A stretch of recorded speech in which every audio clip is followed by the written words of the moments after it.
Bendiciones, queridos hermanos, soy el hermano Leonardo y tomo estos minutos para dar contestación a algunas de las preguntas que ustedes nos han hecho a través de los diferentes medios. Y es con respecto al tema del derecho de llegar a ser. Concretamente, la gente nos ha pedido más información con respecto al proceso de llegar a ser y en qué consiste este proceso.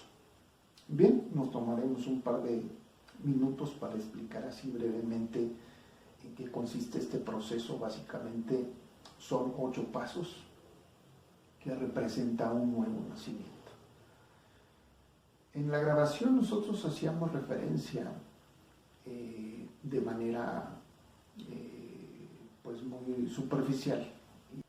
La primera etapa o el primer nivel de este proceso que mencionamos es el engendramiento. Pablo hizo referencia al mismo cuando le escribe a la iglesia de Corintios, de los Corintios, y hace referencia a este nuevo nacimiento, a este engendramiento. La etapa segunda es la gestación.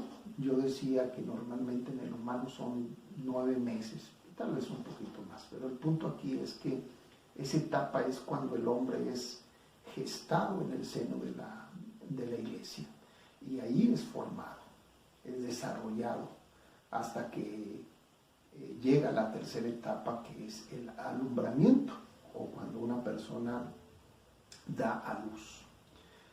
¿Qué es este proceso? Es un proceso doloroso. Pablo dice que él sufría estos dolores de parto a consecuencia de una serie de cosas dentro de la iglesia, en este caso de los Gálatas.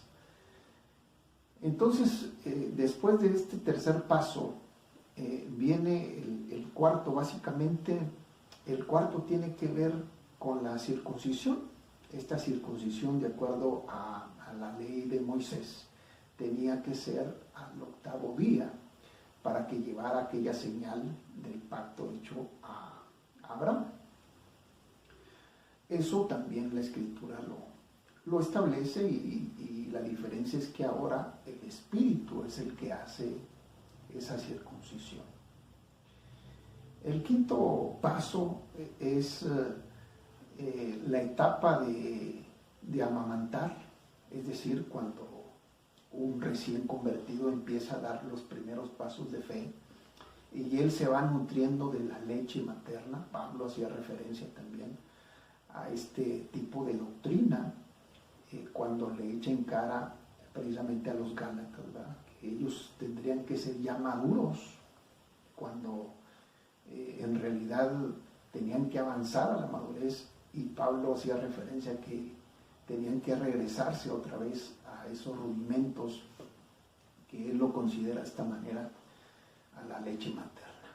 En fin, el proceso siguiente, o sexto proceso que es importante reconocer, es un proceso que se le llama destetar. Este proceso tiene que ver con dejar precisamente la leche materna y alimentarse ya con alimento sólido, como cualquier persona, entendiendo que los niños, sus alimentos, al ser destetados, pues eran preparados de una manera muy específica. El punto aquí es que ese proceso existía. Inclusive hay testimonio bíblico que Abraham, cuando destetó a Isaac, por ejemplo, hizo una fiesta. En fin, ese proceso existe. Y el octavo y último es ese proceso de cuando Jesús fue llevado al templo para que él se involucrara por primera vez y ser presentado delante de los sacerdotes y en ese lugar de privilegio. Bueno, ese es el octavo paso. No de balde el Señor, cuando habla con aquel hombre llamado Nicodemo, le dice que es necesario nacer de nuevo. El número 8 representa precisamente un nuevo nacimiento, que son las 8 etapas en las cuales consiste este proceso de llegar a ser. ¿Cuál es el propósito de esta explicación? Bueno, dar seguimiento a sus sugerencias y preguntas. Y bueno, nuestro deseo realmente es que usted sea bendecido. El propósito de todo creyente es llegar a una estatura.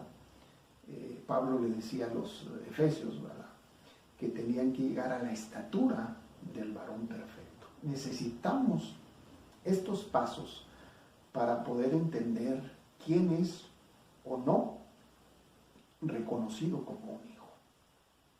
Vuelvo a repetir, tiene que ser engendrado, tiene que ser gestado en el vientre materno, tiene que ser parido o dado a luz, tiene que ser circuncidado, tiene que amamantarse de los pechos maternos, en este caso la iglesia, tiene que ser destetado para comer alimento más sólido y por último tiene que ser presentado ya como un creyente maduro para ir obviamente a la etapa del hombre perfecto, del hombre bien fundamentado, bien establecido y que está dispuesto a alcanzar cosas mayores solo por el hecho de ser hijo. Yo soy el hermano Leonardo y me dio mucho gusto compartir con ustedes esta breve explicación. Mi deseo es que la gracia del Señor les continúe enriqueciendo. Bendiciones.